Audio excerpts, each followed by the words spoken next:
இனிமே கண்ணை மூடிட்டு கடலை எண்ணெய் வாங்கலாம்.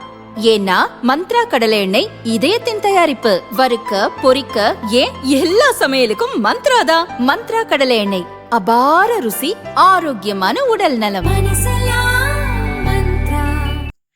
2025ஆம் ஆண்டின் இறுதியில் தமிழகத்தின் கடன் தொகை 9.29 லட்சம் கோடி ரூபாயாக இருந்தது. ஆனால் நாட்டின் மிகப்பெரிய மாநிலமான உத்தரப்பிரதேசத்தின் கடன் தொகை 9.03 லட்சம் கோடியாக இருந்தது. இதை சுட்டிக்காட்டி காங்கிரஸ் மூத்த தலைவர் பிரவீன் சக்கரவர்த்தி ஒரு பதிவை போட்டது தமிழக அரசியலில் பெரும் பரபரப்பை ஏற்படுத்தியது. மற்ற மாநிலங்களை விட தமிழகத்தின் கடன் தொகைதான் மிக அதிகமாக உள்ளது. 2010இல் உத்தரப்பிரதேசத்தின் கடன் தொகை தமிழகத்தின் கடனை விட 2 மடங்குக்கும் அதிகமாக இருந்தது. ஆனால் இப்போது தமிழகத்தின் கடன் தொகை உத்தரப்பிரதேசத்தை விட அதிகமாக உள்ளது. தமிழகத்தின் கடனை பார்த்தால் நிலைமை கவலைக்கிடமாக உள்ளது என பிரவீன் சக்கரவர்த்தி கூறியிருந்தார். பிரவீன் சக்கரவர்த்தி அகில இந்திய காங்கிரஸ் நிர்வாகியாக உள்ளார். ராகுலுக்கு மிகவும் நெருக்கமானவர்.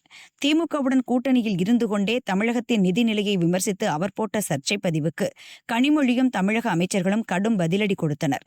அந்த சூழ்நிலையில்தான் அவர் தாவேகா தலைவர் விஜயை சந்தித்து கூட்டணி குறித்து பேசிய தகவல் வெளிச்சத்துக்கு வந்தது. தாவேகாவை தமிழக மக்கள் நம்புகிறார்கள்.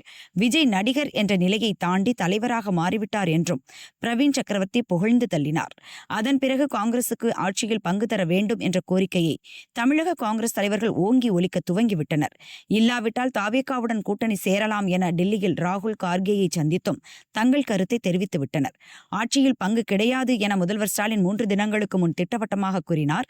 அதைத் தொடர்ந்து தாவேகாவுடன் கூட்டணி சேர்ந்தால் காங்கிரஸ் வெற்றி பெறும் தொகுதிகள் எவை, 2வது இடம்பெறும் தொகுதிகள் எவை என்ற சர்வே விவரத்தை டெல்லியில் ராகுலிடம் பிரவீன் சக்கரவர்த்தி கொடுத்துள்ளதாக காங்கிரஸ் வட்டாரங்கள் தெரிவிக்கின்றன.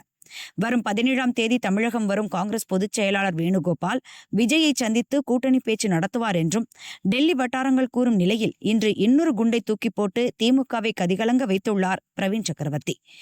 அவர் போட்ட பதிவில் கூறியிருப்பதாவது: மகளிர் உரிமை தொகை ஒரு சிறந்த நலத்திட்டம். அதை செயல்படுத்தியது பாராட்டத்தக்கது. ஆனால் அது மட்டுமே தேர்தலில் வெற்றியை உறுதிப்படுத்தும் என்று நம்புவது ஒரு மூட நம்பிக்கை. கடந்த 3 ஆண்டுகளில் தேர்தலுக்கு முன்னதாக இதுபோன்ற திட்டங்களை அறிவித்த 9 பெரிய மாநில அரசுகளில் 4 மட்டுமே வெற்றி பெற்றன, 5 தோல்வியடைந்தன என பிரவீன் சக்கரவர்த்தி கூறியுள்ளார்.